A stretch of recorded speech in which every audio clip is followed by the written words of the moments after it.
Hey, what's up, guys? This is Zach from Gaming Arena, and today we have a show match before our super pre-release of the Luffy red deck versus the Kaido purple deck. Now, actually, the coloring in this video makes it a little bit hard to see which one's red, but Luffy's on the left side, Kaido's on the right side. Luffy is going to be piloted by me, Zach, and Kaido is going to be piloted by Jay. Hello, everyone. Yeah, so I guess as a quick recap or a rundown of what the purple deck's going to want to do is, purple is basically going to want to draw and discard and get out the Dawn energy for free, so it's able to pay off some of its higher effects to try and push the tempo of the game. As you'll see, I end up not drawing onto certain cards, and then misplaying other cards, and the game ends the way it does. Yeah, so the red deck over here, the what it's called, Straw Hat Crew deck. It is kind of based around being able to use Dawn you've already suspended, being able to use it for lack of a better term, Dawn characters. So it's specifically the Nami and Luffy that let you give one rested Dawn card to your leader or one of your characters. And so I open with the Nami almost immediately. I know it's the high value card in my deck. I know it lets me start playing out things, because if I have 2 Dawn on the board, I play out a 2-cost character. I can still use both Luffy and Nami's card to attach those Dawn to anybody I want. Yeah, one of the key cards in Kaido's deck is going to be his stage card. Is the Onigashima? Yeah, the Onigashima Island.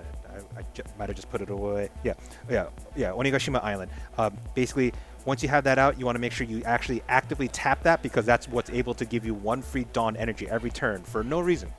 It's the Dawn comes out suspended, but because your deck is I don't know the exact term, but if it's like deleting Dawn or returning Dawn back to your deck, it makes it so that Dawn is technically usable by those effects. And nonetheless, it's still pretty great, because it gives you theoretically an extra Dawn you get plus on top of your +2 every turn. Yeah, so the higher end effects are return Dawn back to your pool, but if you're able to spam your pool bigger in the beginning, so theoretically on a subsequent turn you have a larger pool to work with, because once it's unrested, it's now active energy that you can start applying to have more board presence and more effects. And so because my deck is just about reusing as much Dawn as possible and about being efficient with Dawn, you see I play this stage card called Thousand Sunny.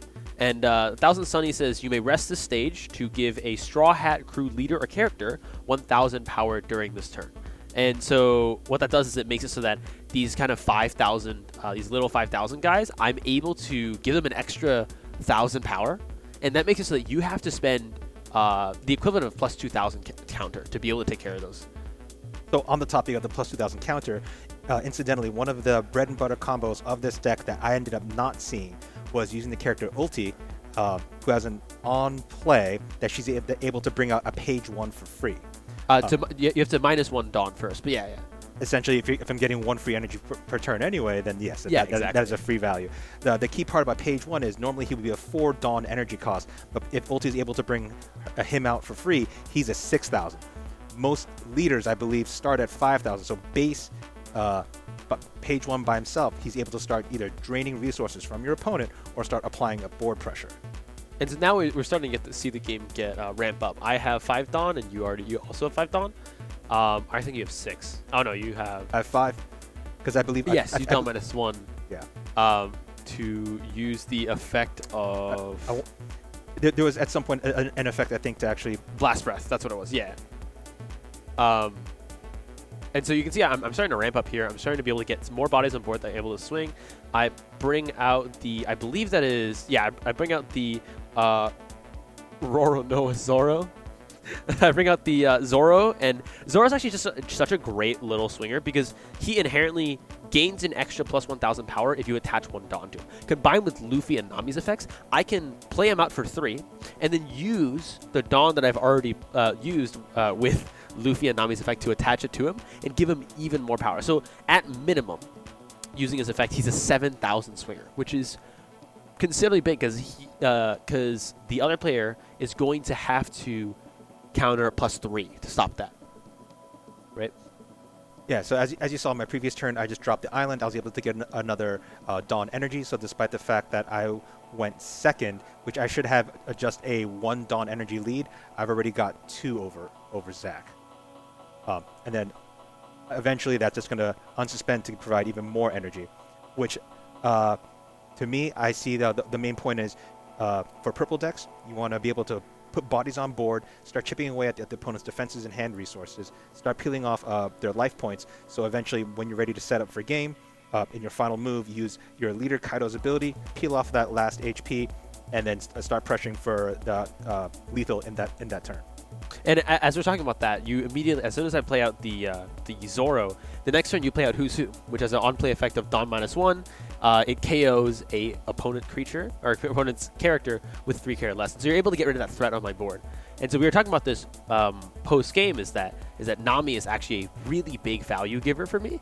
And so perhaps a better play there was to take out Nami, because now with Frankie on the board, I have these my deck has a lot of these vanilla 4,000 to 6,000 characters, which buffing them by a little bit makes them basically unblockable by you unless you give up a huge amount of your hand. Yeah, a lot of Red's pressure comes from the fact that you're able to more efficiently reuse the Dawn Energy, whereas I end up minusing from my pool. You're able to actually just apply the used Dawn Energy, and so you, in essence, get 2 energy from a single card.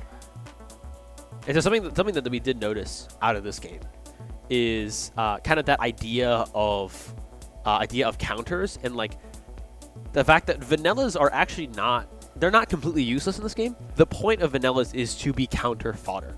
But so it's interesting. I chose to play out the I'm not a One Piece guy. Nefertiti Vivi. Yeah, Nefertiti Vivi. I chose to play her out because she is at a basis of 4,000. In any other deck, I wouldn't play out something that's 4,000 because that would cost me, again, a spot on my space. It would take me more time to be able to make me more time and more Dawn to be able to make that big enough, or it could reasonably swing over something.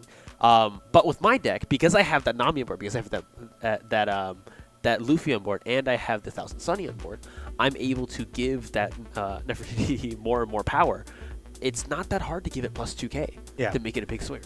Yeah, in most cases, like with other card games, any kind of vanilla is just a beat stick there to try and drain resources. But because you're able to freely buff stats, they're not just chip damage. Now it's just actual threats to long-term resources. And now that I have a lot of Dawn to work with, the biggest thing I noticed with this deck that isn't very fantastic is when I have a lot of Dawn to work with, it starts becoming kind of redundant, actually. Is that I have so much untapped and unused Dawn that using a tapped Dawn doesn't really do anything. I end up playing the new Monkey D. Luffy, not the leader card, but the character card, and that has Rush inherently, and also says Dawn 2, when attacking, your opponent can activate blocker during this battle. It's actually a great finisher, because I can throw it out for a 5 cost, and using a Luffy effect and maybe a Nami effect, or if I have another Dawn untapped, I'm able to stop you from blocking it. So you have to counter to stop that kill. And so again, we talked about how these 4K attackers can actually provide big value on this deck. See, I just swing with the Nefertiti and immediately taps Thousand Sunny to make that 5,000. You had to have a response to that, or else I was going to be able to start swinging with my big bodies and go for game. Yeah, so to that point, draining hand resources, because not every single card in the game has counter on it, it's more important to be able to count on the cards that do have counter for specific moments of threat and positioning. As we approach towards the end of this game, from my point of view, my counter resources end up being fewer and fewer. So unbeknownst to Zach, he was able to apply more and more pressure, whether or not he knew it, because I didn't have any other outs to respond to his wide board pressure. Even visible from here, I'm only at 3 wide versus Zach, who's already at 4. Or 5, technically. 5, technically, with my leader. And so, another thing is, I'm leaving this one Dawn unused, because I have, what is it? I have... That one counter card. Yes, I have Guard Point, which gives one of my leader or characters plus 3,000 during a battle, which I can use in response to you attacking with something. So even better than countering with 3 cards is using one of these event cards that makes it so that my characters are much bigger than you could possibly attack over. It makes them pretty much unbeatable blockers, Yes. right? One of my mistakes was I ended up playing my similar counter card, Blast Breath, too early.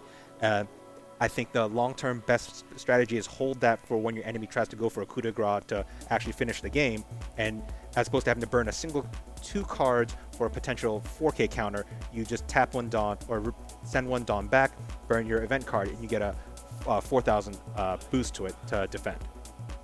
And so now, like we're talking about this, you depleted me to 0 health, but I had that guard point in hand. I had that opportunity to be able to stop you from attacking. And now your board state, you have a small hand, you don't have that big of a board, right? I have the resources to be able to go for as many attacks as I want, given the amount of characters I have on the board, simply because of the buff that Nami, Luffy, and Thousand Sunny give me. I play another Nami just so I can get just another effect off. And, I mean, you can see here I start piling on the damage. Jinbei also has an effect where if... let me double check what that is, but where I'm pretty sure it's if he's down by 1, he gets an extra. He gets an extra 1,000, I believe. Extra 1,000. Oh yeah, another character gets an extra 1,000, or him.